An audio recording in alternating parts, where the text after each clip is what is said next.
দরজার পাশে যদি এমন কিছু লুকিয়ে থাকে যা তুমি চোখে দেখতে পারো না, কিন্তু ধীরে ধীরে তোমার বিশ্বাসকে নিয়ন্ত্রণ করে নিতে পারে, তাহলে বলো তুমি কি সেই দরজাটা খুলতে সাহস করবে? আজকের গল্প ঠিক এমনই এক রহস্যকে ঘিরে। একটা পুরনো ভাঙাচোরা বাড়ি, দেয়ালে ঝুলে থাকা ধুলোমাখা কিছু পুরনো ছবি, আর সেই ছবিগুলোর আড়ালে লুকিয়ে আছে এমন এক অন্ধকার সত্য যা তুমি বিশ্বাস না করলে কাজই করবে না, কিন্তু একবার বিশ্বাস করে ফেললে সবকিছু বদলে যাবে, এমনকি তোমার জীবনও।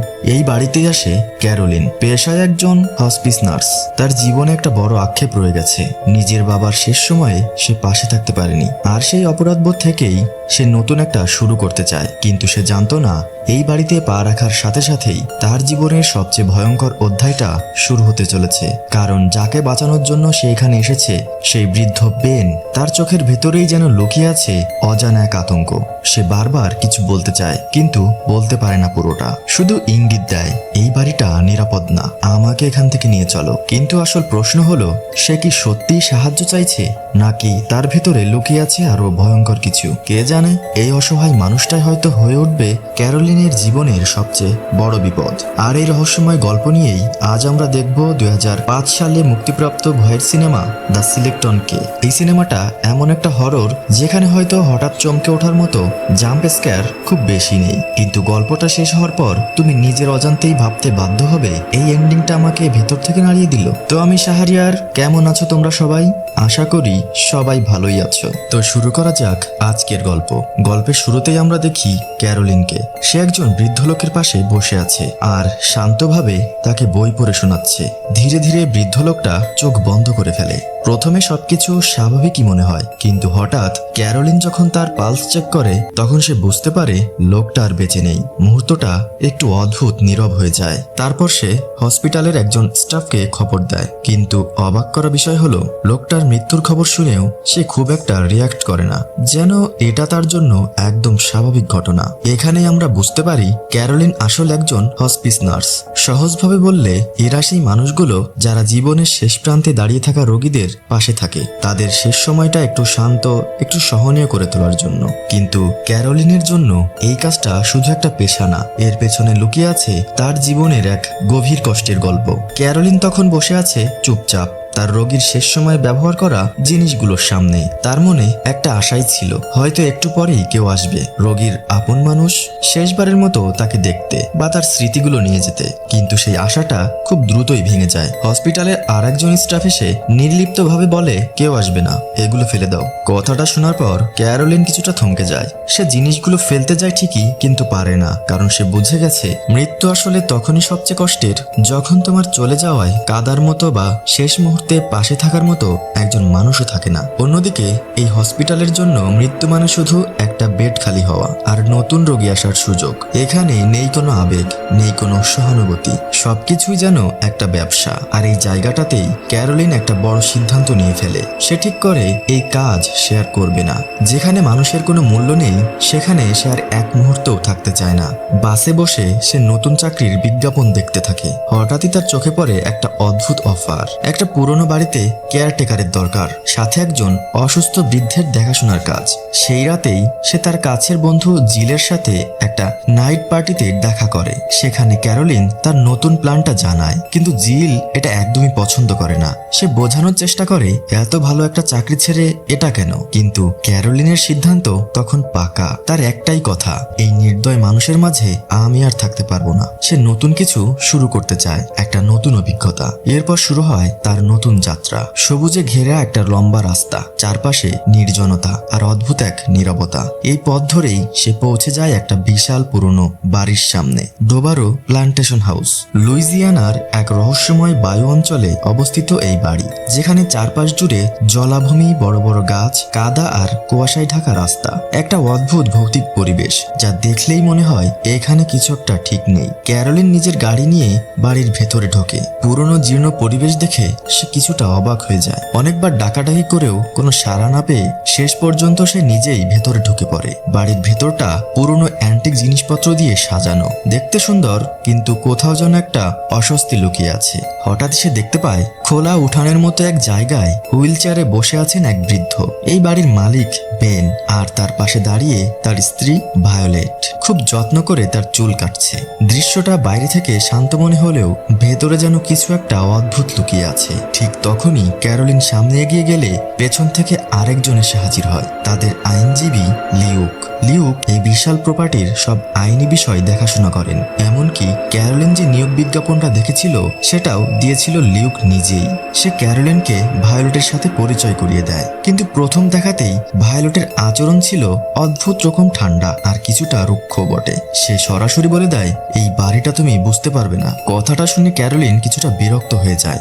এমন ব্যবহার সে একদমই আশা করেনি। প্রায় সিদ্ধান্ত নিয়েই ফেলে সে এখান থেকে চলে যাবে, কিন্তু ঠিক তখনই লিউক তাকে থামায়। সে বুঝিয়ে বলে, কিছুদিন আগেই বেন একটা মারাত্মক প্যানিক অ্যাটাকের শিকার হয়েছিল, আর সেই ঘটনার পর থেকেই সে হাঁটতে পারে না, ঠিকমতো কথা বলতেও পারে না। ডাক্তারদের মতে তার হাতে হয়তো আর 1 মাসের মতো সময় আছে, আর এই কারণেই ভায়োলেটের আচরণ এখন এমন হয়ে গেছে। কাছের মানুষকে হারানোর ভয় তাকে ভেতর থেকে ভেঙে দিচ্ছে। লিউক আরো জানায়, এর আগে ভায়োলেট 4 জন কেয়ার গিভারকে রিজেক্ট করেছে, এখন ক্যারোলিনই তার শেষ আশা। তবুও ক্যারোলিনের মাথায় একটা প্রশ্ন ঘুরতেই থাকে, এই বাড়িটাকে তুমি বুঝতে পারবে না। ভায়োলেট কি বোঝাতে চেয়েছিল? সে লিউকের কাছে জানতে চাইলে লিউক বিষয়টাকে একেবারেই গুরুত্ব দেয় না, এড়িয়ে যায় পুরোটা। শেষ পর্যন্ত ক্যারোলিন কাজটা নিতে রাজি হয়ে যায়। পরের দিন তার বন্ধু জিল তাকে জিনিসপত্র গোছাতে সাহায্য করে, সবকিছু ঠিকঠাক করে গাড়িতে তুলে দিয়ে বিদায় জানায়। একটা নতুন জীবনের পথে রওনা হয় ক্যারোলিন। রাস্তায় যেতে যেতে সে একটা পেট্রোল পাম্পে থামে। গাড়িতে তেল নেওয়ার পর পেমেন্ট করার জন্য ভেতরে ঢোকে। ঠিক দরজার সামনে সে খেয়াল করে লাল ইটের গুঁড়ো দিয়ে একটি দাগ কাটা, একটা অদ্ভুত লাইন, যেটা পেরিয়েই তাকে ভেতরে ঢুকতে হয়। ভেতরে ঢুকতেই জায়গাটা তার কাছে অস্বাভাবিক মনে হয়। পুরনো অ্যান্টিক জিনিসে ভরা একটা ভারী পরিবেশ। হঠাৎই একটা পুরনো রেকর্ডার থেকে ভেসে আসে অদ্ভুত একটা পেয়ারের শব্দ। সাথে সে দেখতে পায় একটা ছোট বাচ্চা মেয়ে আর এক বৃদ্ধা। ঠিক পরের মুহূর্তেই বৃদ্ধাটা যেন হঠাৎ করে তার সামনে চলে আসে। অপ্রস্তুত হয়ে ক্যারোলিন চমকে ওঠে। ঠিক তখনই একজন মধ্যবয়সী মহিলা দ্রুত তাকে সেখান থেকে সরিয়ে নেয়, আর কিছুক্ষণ পর সেই মহিলার স্বামী এসে এমনভাবে কথা বলতে শুরু করে যা পুরো পরিবেশটাকে আরো অস্বস্তিকর করে তোলে। সবকিছু মিলিয়ে ক্যারোলিন আর এক মুহূর্তেও সেখানে থাকতে চায় না। তাড়াহুড়ো করে টাকা দিয়ে সে সেখান থেকে বেরিয়ে পড়ে, কিন্তু সে তখনও বুঝতে পারেনি এই ছোট্ট ঘটনাটাই তার সামনে আসতে থাকা ভয়ঙ্কর সত্যের প্রথম ইঙ্গিত ছিল। অবশেষে ক্যারোলিন পৌঁছে যায় ডেবারো প্ল্যান্টেশন হাউসে। নিজের জিনিসপত্রগুলো গুছিয়ে রাখতে শুরু করে। একটা নতুন জায়গা, নতুন জীবন। তার ব্যাগের ভেতরে ছিল একটা ছবি, তার আর তার বাবার। ছবিটা হাতে নিয়ে কিছুক্ষণ চুপচাপ তাকিয়ে থাকে সে। মনে হয় যেন অতীতটা এখনো তাকে ছেড়ে যায়নি। এরপর সে বেনকে দেখতে যায়। ভায়োলেট ধীরে ধীরে তাকে সবকিছু বুঝিয়ে দেয়, বেনের খাবার, ঔষধ, কখন কি দিতে হবে, সবকিছু। তারপর বাড়ির সম্পর্কে কিছু গুরুত্বপূর্ণ তথ্য দেয়। এই বাড়িতে মোট 30টা রুম, আর প্রতিটা রুমের জন্য আলাদা আলাদা চাবি আছে, কিন্তু একটা বিশেষ চাবি আছে মাস্টার কি, যেটা দিয়ে বাড়ির যে কোনো দরজা খোলা যায়। আর এই চাবিটা তৈরি করা হয়েছে একদম অদ্ভুতভাবে, একটা স্কেলেটন দিয়ে। ভায়োলেট তখন ক্যারোলিনের হাতে একটা চাবি তুলে দেয় আর পুরো বাড়িটা ঘুরিয়ে দেখাতে থাকে। সবকিছুই ঠিকঠাক চলছিল, কিন্তু হঠাৎই সে কড়া গলায় বলে দেয়, উপরের টঙের ঘরটায় কখনোই ঢুকবে না। কথাটার ভেতরে এমন একটা চাপা হুমকি ছিল যা ক্যারোলিনের কৌতূহল আরো বাড়িয়ে দেয়। ঘুরতে ঘুরতে ভায়োলেট ক্যারোলিনের পরিবার সম্পর্কে জানতে চায়। কিছুটা দ্বিধা নিয়েই ক্যারোলিন নিজের গল্পটা বলে। ছোটবেলায় সে তার মাকে হারিয়েছে, বাবার কাছেই বড় হয়েছে, কিন্তু বড় হওয়ার পর বন্ধু, পার্টি আর ব্যস্ত জীবনের মাঝে সে বাবার থেকে দূরে সরে যায়। আর ঠিক তখনই তার বাবা অসুস্থ হয়ে পড়ে আর গত বছরই মারা যায়। তার কণ্ঠে তখন স্পষ্ট একটা না বলা অনুতাপ। হয়তো এ কারণেই সে এই পেশাটা বেছে নিয়েছে। এরপর ভায়োলেট বাড়ির পুরনো ইতিহাস বলতে শুরু করে। অনেক বছর আগে এই বাড়িটা ছিল 2 ভাই বোনের, ম্যাডেলিন আর মার্টিন। ধনী পরিবারের জন্ম তাদের। উত্তরাধিকার সূত্রে এই বিশাল বাড়িটা পেয়েছিল। অনেক বছর তারা এখানেই ছিল, কিন্তু পরে আর্থিক সমস্যার কারণে বাড়িটা বিক্রি করে দেয়। আর তখনই বেন আর ভায়োলেট এই বাড়ির মালিক হয়। বাড়ির ভেতরে ছড়িয়ে আছে অসংখ্য পুরনো ছবি, অ্যান্টিক ফ্রেমে বাঁধানো। একটা ফ্রেমে হাত দিতেই হঠাৎ করে একটা ছবি নিচে পড়ে যায়। ক্যারোলিন সেটা তুলে দেখে ম্যাডেলিন আর মার্টিনের সাথে আরো 2জন মানুষ দাঁড়িয়ে আছে। ছবির পেছনে লেখা পাপা জাস্টিফাই আর মামা সিসিল। নাম দুটো শুনেই একটা অদ্ভুত অনুভূতি কাজ করে তার ভেতরে, কিন্তু এর থেকেও অদ্ভুত একটা জিনিস সে খেয়াল করে, এই পুরো বাড়িতে একটা আয়না নেই, একটাও না। ক্যারোলিন বিষয়টা নিয়ে প্রশ্ন করলে ভায়োলেট হালকা হেসে বলে, বুড়ো বয়সে নিজের মুখে বয়সের ছাপ দেখতে ভালো লাগে না, তাই সব আয়না বিক্রি করে দিয়েছি। কথাটা শুনে সাধারণ মনে হলেও কোথাও যেন কিছু একটা মিলছে না, কারণ এই বাড়ির প্রতিটা জিনিসের পেছনে যেন লুকিয়ে আছে অজানা এক রহস্য। আর ক্যারোলিন ধীরে ধীরে সেই রহস্যের দিকেই এগিয়ে যাচ্ছে। ক্যারোলিন চাইলে নিজের পার্সোনাল ব্যবহারের জন্য ছোট একটা পকেট মিরর রাখতে পারে, কিন্তু বড় আয়না টানানো এই বাড়িতে কঠোরভাবে নিষেধ। ভায়োলেট এমন এক বিশেষ নিয়ম জানিয়ে দিয়েছে যার সঙ্গে ক্যারোলিন ধীরে ধীরে মানিয়ে নিতে শিখছে।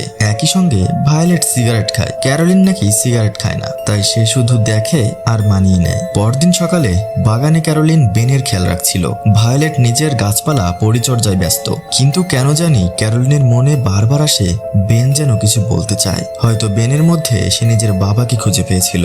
এই অনুভূতিটাই হয়তো বারবার তার মনকে তাড়িত করছে। ভায়োলেট প্রশ্ন করে, তুমি কি কোনো ধর্মে বিশ্বাস করো? ক্যারোলিন উত্তর দেয়, বিশ্বাস করি, তবে অন্ধবিশ্বাসী নয়। সেই সময় ভায়োলেট তাকে সিঁড়ির পাশে থাকা স্টোররুম থেকে বীজ আনতে বলে, কিন্তু তার কৌতূহল বাড়তে থাকে। সে মাস্টার কি দিয়ে সেই স্টোররুম খুলে ফেলে।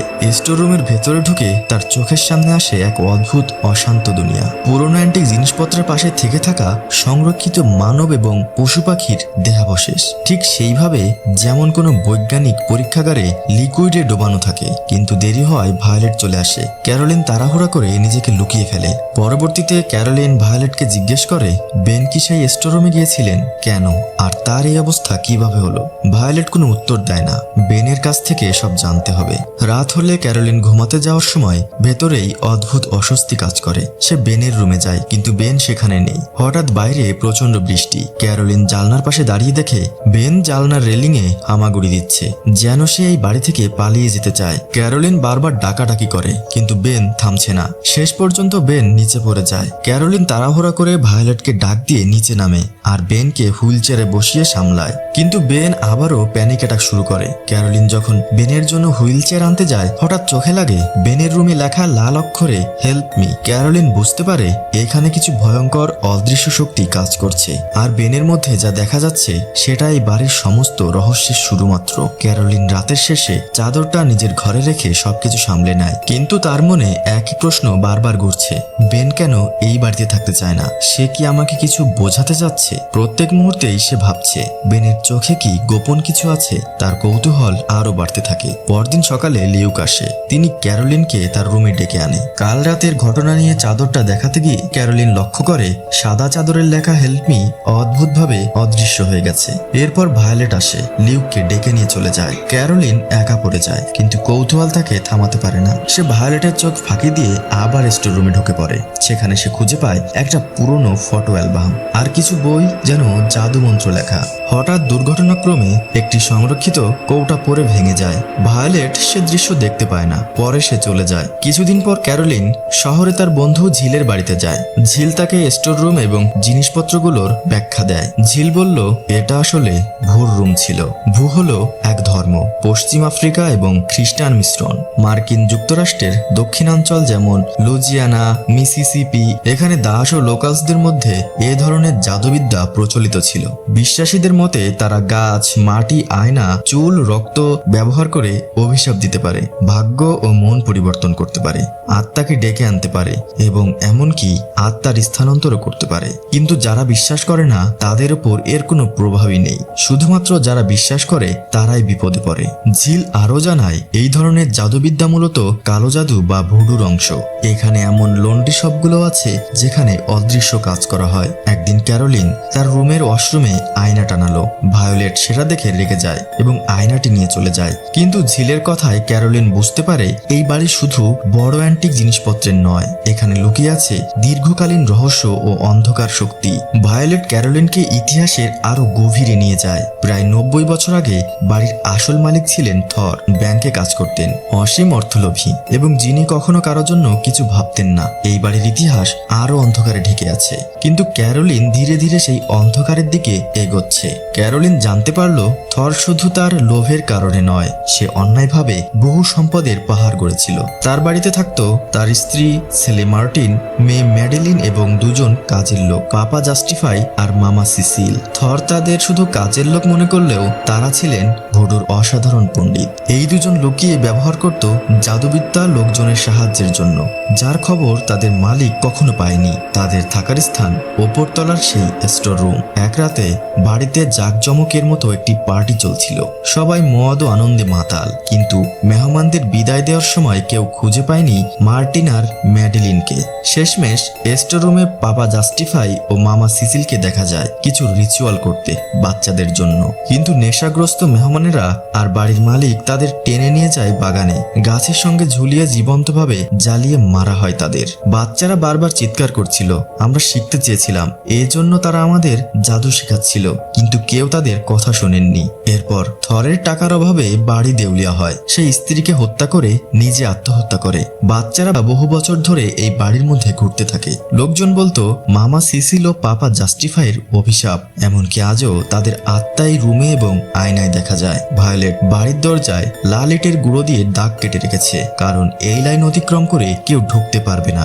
ভায়োলেট ক্যারোলিনকে জানায়, আমার স্বামীর সঙ্গে যা হয়েছে আমার সাথেও হোক, আর তুমি তো চলেই যাবে বাকিদের মতো। ক্যারোলিন তখনও বিশ্বাস করে না। কিছুদিন পর শহরে ক্যারোলিন লন্ড্রি শপে যায়। সেখানে দেখা করে একজনের সাথে, মামা সিনহা। ক্যারোলিন জানতে চায় বেনের সঙ্গে ঠিক কি ঘটেছে, বেন কি বোঝাতে চেয়েছিল। মামা সিনহা তাকে কিছু জাদু শেখায়। ঝিল প্রথমে চাইতো না, কিন্তু তার বেনের জন্য উদ্বেগ সব বাধা দূরে সরিয়ে দেয়। ক্যারোলিন সেই সব জাদু ব্যবহার করার চেষ্টা করে, কিন্তু ভায়োলেটের জন্য সবকিছু সম্ভব হয় না। কিছু সময় পরে সেও বিশ্বাস করতে শুরু করে এই জাদুবিদ্যার প্রতি। রাতে সে ভয়ঙ্কর দুঃস্বপ্ন দেখে, যেখানে সে নিজের চোখ ও মুখ সেলাই করতে দেখেছে। পরের দিন ক্যারোলিন লিউককে সব জানায়, কিন্তু লিউক বিশ্বাস করে না। লিউক বলে, বেনকে সাহায্য করতে চাইলে প্রমাণ নিয়ে এসো, তুমি যা বলছো সেটা কেউ বিশ্বাস করবে না। পুলিশি আইন সব জায়গায় আছে, কিন্তু তোমার কথায় কেউ না মেনে যাবে। রাতেই ক্যারোলিন আবার সেই বাড়িতে আসে। এবার তার লক্ষ্য একটাই, প্রমাণ জোগাড় করা। ক্যারোলিন জানে বেনের জীবনে বিপদ আছে, আর বাড়ির ইতিহাসের অন্ধকার ধীরে ধীরে তার সামনে খুলে আসছে। সবকিছু স্বাভাবিক দেখালেও ক্যারোলিন নিজের রুমের দরজায় লাল ইটের দাগ কেটে রাখে। এদিকে খেয়াল করে ভায়োলেট বারবার ডাক দিলেও তাকে রুমে ঢুকতে দেয় না। এটার মানে ভায়োলেটের মনে আমার ক্ষতি করার উদ্দেশ্য আছে। রাতে খাবারের সময় কারেন্ট চলে যায়। ভায়োলেট উঠে মোমবাতি আনতে চলে যায়। এই সুযোগে ক্যারোলিন তার খাবারে কোনো ঔষধ মিশিয়ে দেয়।